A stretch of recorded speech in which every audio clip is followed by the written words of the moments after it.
Hi దోస్తులు, welcome to Lakshmi Kanakanti channel. ఎలా ఉన్నారు? బాగున్నారా?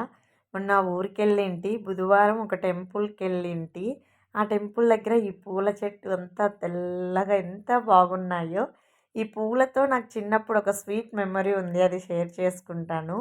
ఈ పూలను నేను చిన్నప్పుడు ఈ విధంగా కుట్టేదాన్ని. అంటే ఒక పువ్వుకి హోల్ చేసి ఆ హోల్లో ఇంకో పువ్వు ఆ విధంగా పెట్టేసి ఒక్కొక్కటి అలా చేస్తూ మాలలాగా చేసేదాన్ని. నేను చిన్నప్పుడు మాఘమాసాలు చేసేదాన్ని అన్నమాట.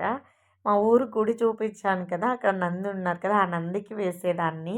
పెద్ద మాలగా చేసి ఈ విధంగా కుట్టేదాన్ని. మాఘమాసాల టైంలో ఈ పూలు చాలా బాగా ఉండేటివి. ఈ విధంగా తీసుకొని పూలైతే భలే స్మెల్ వస్తాయి.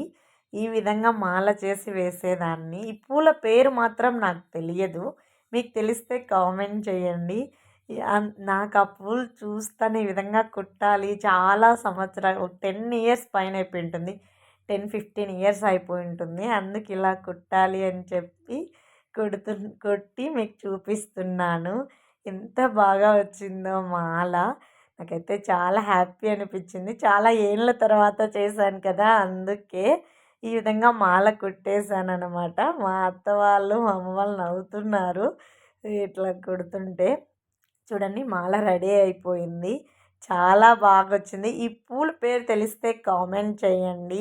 అలాగే ప్లీజ్ లైక్ చేయండి, షేర్ చేయండి, సబ్స్క్రైబ్ చేసుకోండి. లైక్ చేయడం మాత్రం మర్చిపోవద్దు. Thank you so much for watching. Bye.